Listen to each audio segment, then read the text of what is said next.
panela de pressão, dentro de uma panela de pressão. Eu já me senti assim muitas vezes, e principalmente nesses últimos dias. E nós somos seres humanos, e como seres humanos nós falhamos. E ultimamente eu tenho feito uma pergunta para o Senhor. Eu falei assim para Ele: Pai, eu estou me sentindo muito parada. Parece que muitas coisas na minha vida aconteceram, mas está estranho. Está muito parado, está muito quieto, eu estou muito quieta. O que está acontecendo?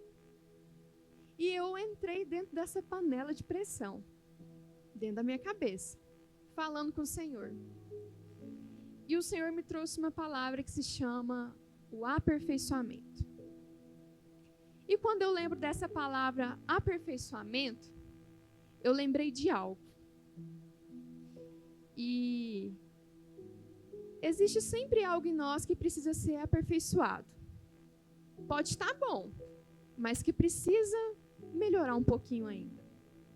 E o Senhor trouxe para mim as azeitonas. Eu sou uma pessoa que eu gosto muito de azeitona, mas separada da comida. Se misturar, eu como. Mas eu prefiro comer a azeitona pura. Eu e o pastor Edmilton teve um dia que ele foi lá para casa e tinha um vidro lá de azeitona. E aí foi eu e ele comer azeitona e tomar ainda aquele caldinho ainda da azeitona ainda. Meu esposo falou, eu amo aquele caldinho da azeitona e azeitona, mas eu gosto de comer ela separada. E eu, como uma pessoa muito curiosa, fui pesquisar mais a fundo sobre o processo da azeitona. Sobre como que ela faz, se tira do pé e já põe para vender, se não faz. E nisso o Senhor trouxe algo ao meu coração, sobre o processo das prensas da azeitona, que transforma ali no azeite, que hoje é muito baratinho, né, gente, um azeite. Muito baratinho, muito bom. E eu descobri, sendo muito curiosa, que se você parar ali perto de um pé de oliva, que é a azeitona, perto de uma oliveira, você não consegue comer a azeitona tirada do pé, igual uma outra fruta. Igual você vai lá num pé de maçã e você tira a maçã e come. Você não consegue fazer isso num pé de azeitona, numa oliveira.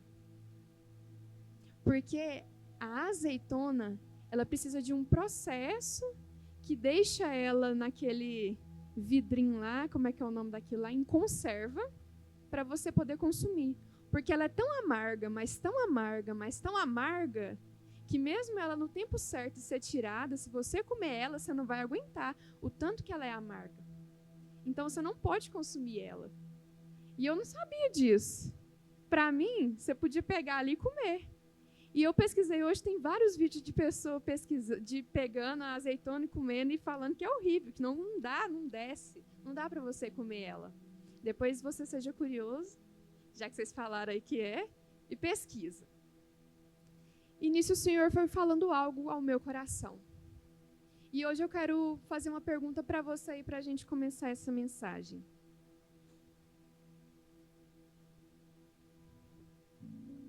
Deus ainda pode extrair algo de você? Porque essa foi a pergunta que eu me fiz.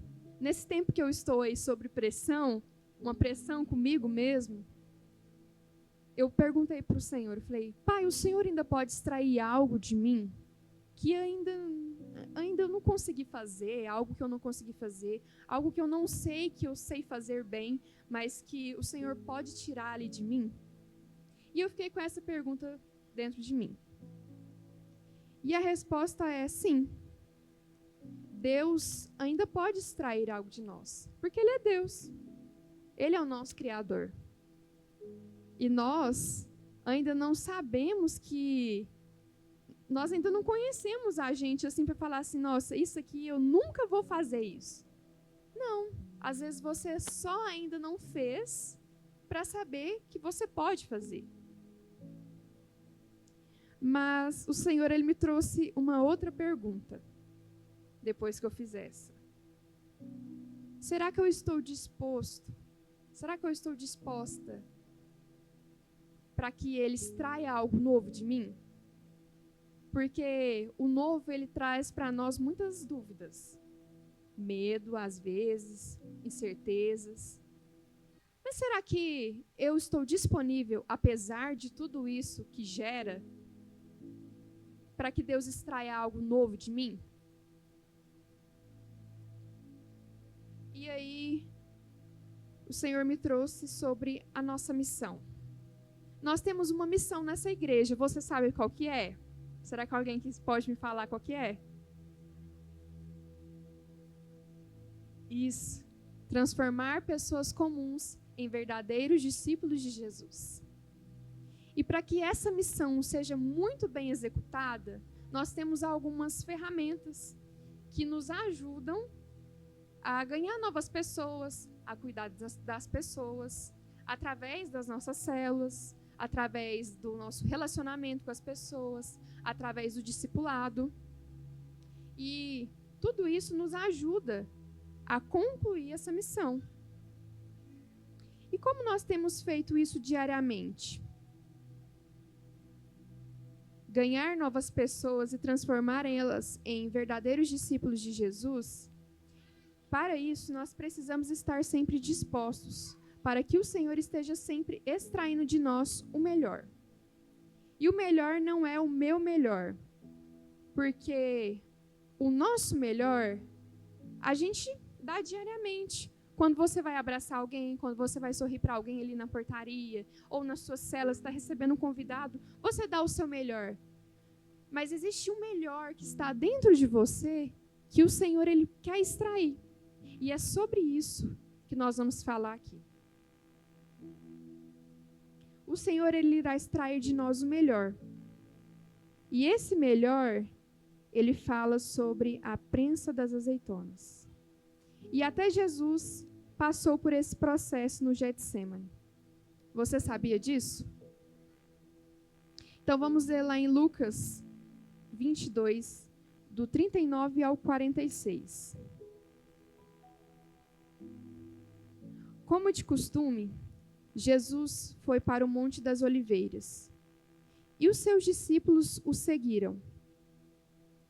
Chegando ao lugar, ele lhes disse: orem, para que vocês não caiam em tentação. Ele se afastou deles a uma pequena distância, ajoelhou-se e começou a orar. Pai, se queres, afasta de mim este cálice. Contudo, não seja feita a minha vontade, mas a tua. Apareceu-lhe então um anjo do céu que o fortalecia. Estando angustiado, ele orou, ainda mais intensamente, e o seu suor era como gotas de sangue que caíam no chão. Quando se levantou da oração, voltou aos discípulos, encontrou-os dormindo, dominados pela tristeza. Por que estão dormindo? Perguntou-lhes. Levantem-se e orem para que vocês não caiam em tentação.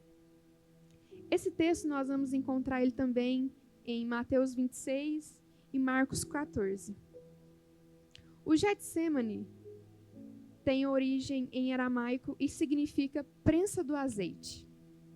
O Getsêmani é um jardim localizado no Monte das Oliveiras em Jerusalém, em Israel. Inclusive, esse lugar ainda existe. Está lá. A gente ainda pode ir lá conhecer. E esse nome, ele dá referência às oliveiras que vão crescendo naquele lugar. Então, quando a gente for lá, porque eu creio que eu ainda vou ir lá conhecer, quando a gente for lá, a gente vai ver que lá é cheio de oliveiras, cheio de pé de azeitona. Vou pôr azeitona porque é mais comum. E neste lugar foi o lugar onde Jesus orou. E ali ele teve uma agonia, tamanha que ele suou gotas de sangue, porque já era chegado o tempo em que ele seria levado. E se você for ler um pouquinho mais à frente, você vai ver que um pouco depois de que ele conversa com os discípulos, logo aparece os guardas e o levam. Então, aquele momento, Jesus ele estava ali com o Senhor em oração. E aquele lugar é um lugar que podemos dizer ali, profético, o próprio nome diz a prensa das azeitonas. E para se fazer um azeite, existem alguns processos. Eu não sabia disso. Para mim, um azeite ele era feito, se pegava a azeitona, descascava ela, e aí batia e pronto, azeite pronto. Mas não é assim. Para se fazer um azeite, existe um processo, e um processo de prensa. E aqui eu vou falar para vocês sobre cinco coisas que é necessário antes de se ter ali o azeite. Primeiro, é preciso lavar e pesar o azeite, as azeitonas. Então, elas são tiradas lá do pé e aí são lavadas e pesadas. Depois, elas são trituradas até formar uma pasta. Depois é preciso bater a pasta para soltar o azeite. Depois é necessário montar a prensa em camadas. Depois elas são pegadas e colocadas em camadas e ali elas vão ser espremidas. E depois disso tudo é que o azeite vai começar a escorrer. E nesse processo aqui, você já conseguiu relacionar isso à sua vida? Porque quando eu estava lendo sobre, eu falei assim, então é por isso que acontece isso na minha vida. Porque algumas vezes na nossa célula, na nossa liderança, na nossa vida pessoal, nós precisamos ser prensados para que algo melhor saia. E é exatamente isso que o Senhor quer fazer com cada um de nós. Muitas vezes nós vemos os desafios que nós enfrentamos na nossa vida como o inimigo. É o inimigo que pôs essa situação aqui para me derrubar. É o inimigo que quer me parar. É o inimigo que quer destruir todos os meus sonhos. Não. A gente é que dá o poder para o inimigo ir lá e fazer algo falando dessa forma. Mas a maioria das vezes é o Senhor que quer extrair algo ainda melhor de você.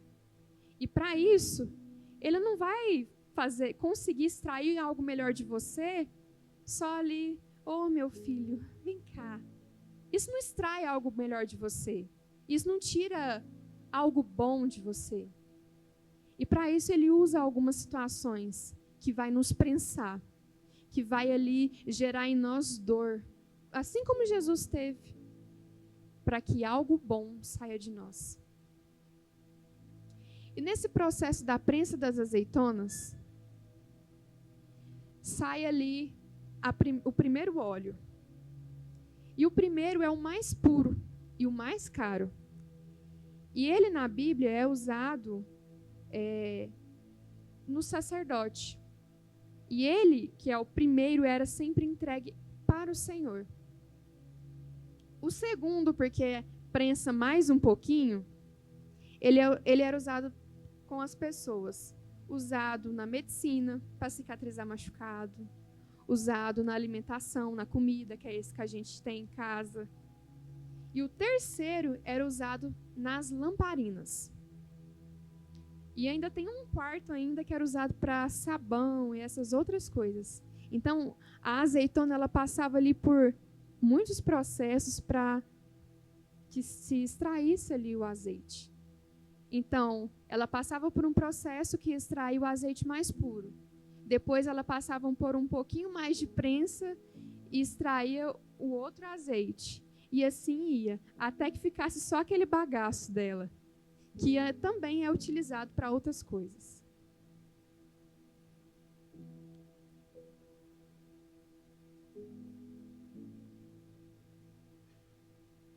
Jesus ele costumava ir ao Getsêmani, a gente leu ali em Lucas. E nós? Nós temos ido a esse lugar? Ou nós temos fugido deste lugar que nos causa uma pressão, que nos causa uma angústia, que nos causa ali um confronto? Porque Jesus ele ia nesse lugar falar com o Pai, ter ali um tete a tete. E nós? Como nós temos visto as adversidades que tem ao nosso redor? as adversidades na nossa liderança. Nós temos visto isso como uma ponte para que a gente cresça, ou a gente tem visto isso como é o inimigo? Jesus, ele é a sua referência? Porque ele é a minha. E eu creio que é de todos nós aqui. E para você, líder, dentro da sua liderança, existe algo que você precisa descobrir hoje para intensificar ainda a sua liderança? E eu pontuei aqui os 3 níveis. E o primeiro nível é lidar com a frustração. Como você é líder, e você que ainda não é líder de célula ou líder de ministério, mas que é líder da sua vida, líder da sua casa, se imagine aí. Como você lida com as frustrações? Como você tem lidado? Nós aprendemos com o pastor Silas e o pastor Lucas que a frustração, ela é o excesso de ego. E geralmente, nós, principalmente nós, seres humanos, se tiver alguém aqui que não é, nós, seres humanos, nós frustramos muito. Nós frustramos porque nós depositamos expectativas nas pessoas. E nós, como líderes, devemos lidar com a frustração. Porque as pessoas, elas são pessoas. E elas não estão aqui para suprir a minha ou a sua necessidade. Elas estão aqui também para uma missão do Senhor. E às vezes nós, como líderes, muitas vezes nos decepcionamos e deixamos o nosso coração fechado porque alguém nos frustrou. Então nós precisamos lidar com as frustrações. Entender que as pessoas precisam ser pessoas. E nós precisamos ser verdadeiros servos. Porque quando nós lidamos com as frustrações, aí sim, nós aprendemos que se eu servir a Bianca, se eu servir o Sandro, e eles não me servir, amém. Eles são pessoas e eu estou aqui para servi-los. Porque eu decidi ser serva.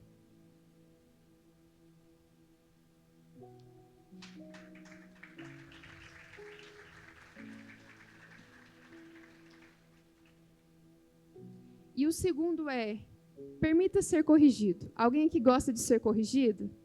Eu não gosto, não. Ó, tem 2 aqui que gostam. Glória a Deus. 3, aqui a Mariana também gosta. Eu não gosto de ser corrigido, não, mas é necessário. E nós também precisamos lidar com as correções. Nós, na nossa liderança, na nossa casa, como filhos, a primeira coisa que nós aprendemos quando criança é ser corrigido pelo pai e pela mãe. Então, nós precisamos aprender a ser corrigidos. Não ficar triste, não ficar ali abatido quando alguém vem te corrigir.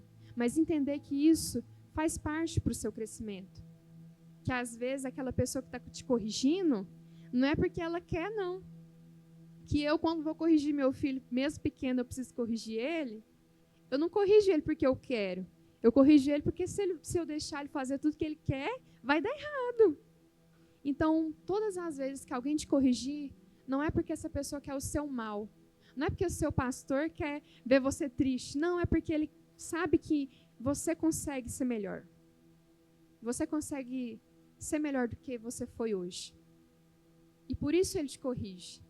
E por isso o seu líder, às vezes, te chama para perto e fala assim, vem andar pertinho de mim aqui um tempinho, para você aprender um pouquinho, e depois você vai. Então, lide com a correção. Ela não é para o seu mal.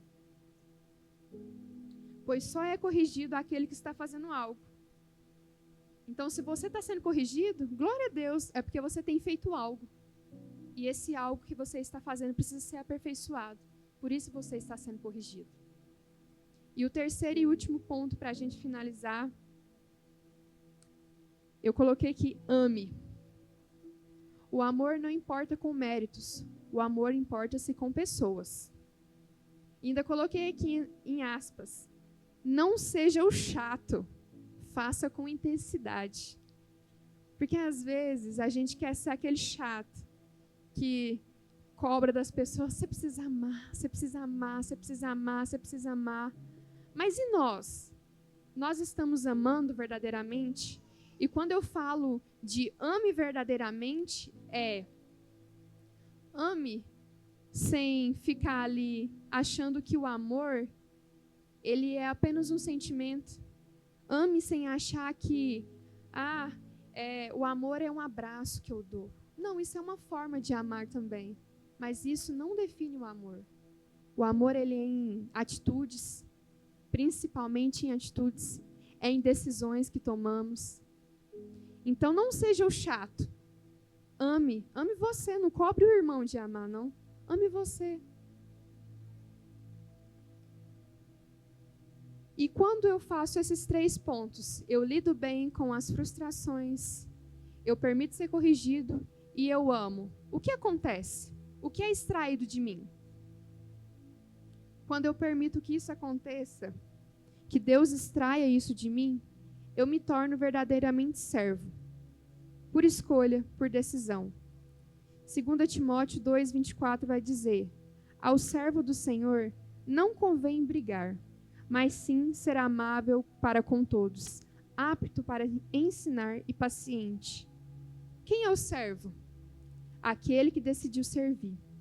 Uma pessoa dedicada a servir. Então, a primeira coisa que é extraída de mim, quando eu começo a permitir que Deus use pessoas para me frustrar e eu lidar com as frustrações, pessoas para me corrigir e eu aceitar as correções, pessoas que o Senhor põe ao meu lado para me demonstrar o amor, eu me torno um servo. Sem esses 3 pontos, eu não me torno servo. Porque se eu não amo as pessoas, se eu não permito que o meu líder, que o meu pastor me corrija, se eu não lido com as frustrações, eu não sou servo. Eu me torno amigo. Em João 15, do 14 ao 16, vai dizer: vocês serão meus amigos se fizerem o que eu ordeno. Já não os chamo de escravos, em outras versões, servos, pois o Senhor não faz confidências a seus escravos. Agora vocês são meus amigos, pois eu lhes disse tudo que o Pai me disse. Vocês não me escolheram, eu os escolhi. E eu os chamei para irem e produzirem frutos duradouros, para que o Pai lhes dê tudo o que pedirem em meu nome. Então, quando eu permito a um segundo ponto que acontece em mim, eu me torno amigo de Jesus. Porque eu me submeto a tudo aquilo que Ele tem me ensinado, a tudo aquilo que o meu discipulador me ensina, a todas as orientações que Ele me dá, a tudo que o meu pastor vai e me ensina, e eu me submeto a isso. Então eu começo a entender que isso é para a minha vida, é para o meu bem. Então eu já sou amigo de Cristo, porque eu já tenho um relacionamento com Ele, através da vida das pessoas que estão ao meu lado. E o terceiro e último ponto que acontece conosco quando a gente permite que Deus nos prense um pouco mais, eu me torno filho. Ser chamado de filho é para aqueles que creem, mas um filho é aquele que tem o mesmo DNA. Então, não tem como eu ser uma pessoa que saio aí brigando com as pessoas, saio aí achando ruim porque fui corrigido, saio bravo porque alguém me feriu, saio bravo porque o irmão não me abraçou, saio bravo porque eu não dou certo com aquele tipo de pessoa. Alguém já ouviu essa frase? E é tão ruim essa frase. Não dou certo com aquela pessoa, não dá. Quando a gente deixa tudo isso de lado e decide lidar com a frustração, decide deixar o Senhor me corrigir e decide amar as pessoas verdadeiramente, aí sim eu me torno filho. Aí sim eu tenho o DNA de Cristo. E as pessoas podem tirar que o sangue aqui vai aparecer lá. Jesus.